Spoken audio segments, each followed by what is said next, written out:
Buda. Hace 2400 años vivía en la India el rey Suddhodana. Tenía dos mujeres, hermanas carnales, pero ni una ni otra le había dado descendencia. Al rey le apenaba mucho esa circunstancia, pero de pronto, cuando ya había dejado de concebir esperanzas, su mujer mayor, Maya, alumbró un niño. El rey no cabía en sí de gozo y no reparaba en gastos para alegrarlo, entretenerlo y enseñarle todas las ciencias. Siddhartha, así se llamaba el hijo, era un niño inteligente, bello y bondadoso. Cuando cumplió 19 años, el padre le entregó por esposa a una prima suya y le designó como morada un magnífico palacio, entre bellísimos jardines y bosques. En el palacio y los jardines del joven Siddhartha había todo lo que un hombre pudiera apetecer. Como deseaba ver siempre alegre y feliz a su queridísimo hijo, el rey Suddhodana dio órdenes estrictas al séquito y a los criados de Siddhartha de que no contrariaran nunca al joven heredero y de que le ocultaran todo lo que pudiera causarle dolor o inducirle a tristes reflexiones. Siddhartha no salía jamás de sus posesiones, donde no veía nunca nada desagradable, impuro o envejecido. Los criados se ocupaban de llevarse todo lo que pudiese resultar molesto a la vista, y no sólo alejaban de allí cualquier fuente de suciedad, sino que recogían y retiraban una por una las hojas marchitas de árboles y arbustos. Así pues, el joven Siddhartha no veía a su alrededor más que juventud, lozanía, belleza y alegría. Así vivió después de su boda durante más de un año. Un día, mientras paseaba por los jardines, a Siddhartha se le ocurrió salir de sus posesiones para ver cómo vivían los demás. Siddhartha ordenó a su cochero, Chana, que le llevara a la ciudad. Todo lo que vio, las calles, las casas, los hombres y las mujeres con sus trajes variopintos, las tiendas y las mercancías, le resultaba novedoso, despertaba su interés y su entusiasmo y lo divertía. Pero de pronto, en una de las calles, vio al hombre más extraño que había visto jamás. Ese hombre estaba encogido junto al muro de su casa y emitía profundos gemidos con voz llorosa.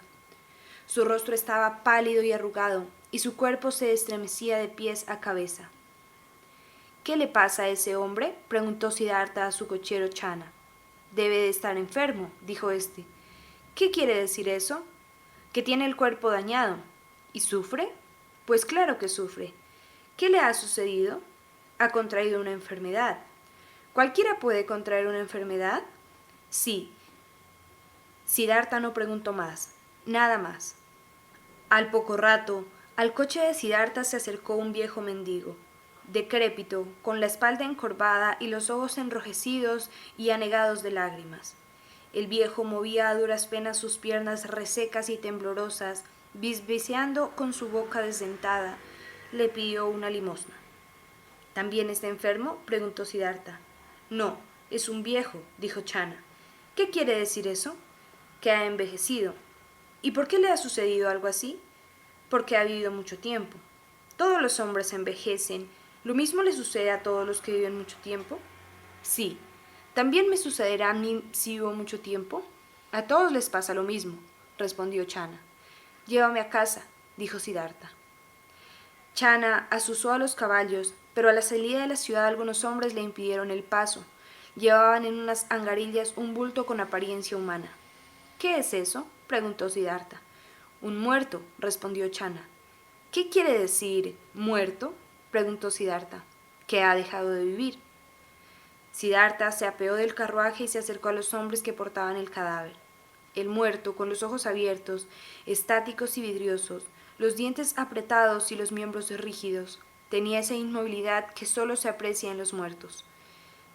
¿Por qué le ha sucedido eso?, preguntó Siddhartha. Se ha muerto. Todos mueren. Todos mueren, repitió Siddhartha. Se montó en el coche y no volvió a levantar la cabeza hasta que llegó a casa. Siddhartha pasó el día entero en un rincón apartado del jardín, solo, sin dejar de pensar en lo que había visto. Todos los hombres se enferman, todos los hombres envejecen, todos los hombres mueren.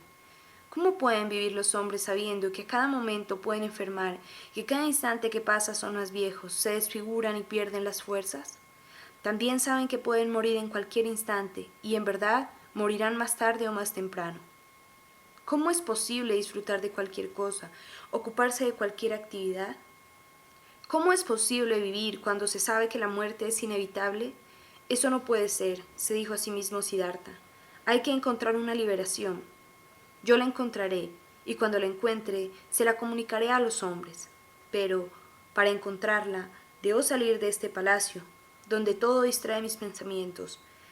Debo abandonar a mi mujer, a mi padre, a mi madre, e ir en busca de eremitas y sabios para interrogarles sobre esas cuestiones. La noche siguiente, una vez tomada esa decisión,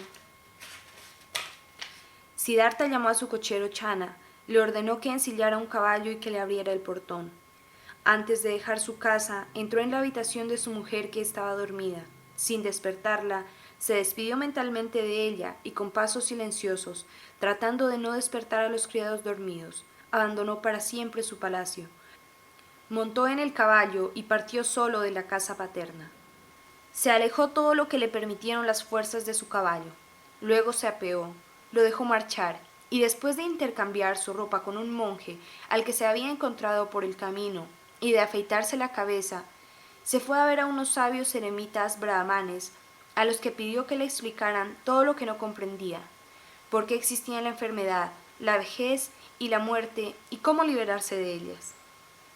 Un brahman lo acogió y le comunicó la doctrina de los brahmanes, según la cual el alma del hombre transmigra de un ser a otro. Todo hombre en su vida anterior ha sido un animal, y después de su muerte, según haya sido su vida, transmigra a un ser superior o inferior.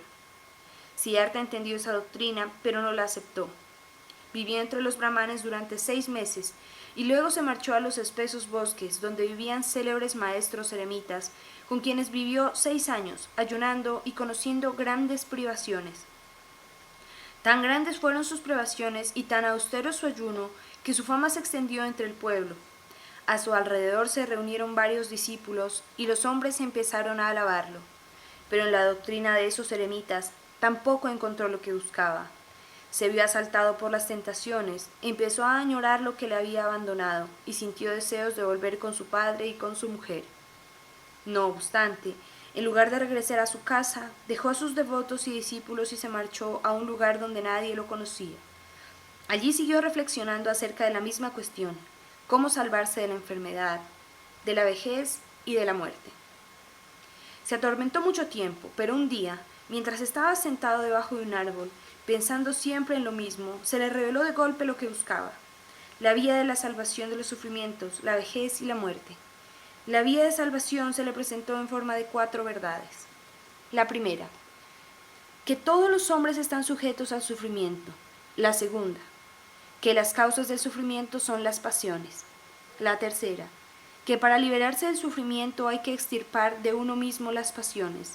La cuarta, que para extirpar las pasiones hay que hacer 4 cosas. La primera, despertar el corazón.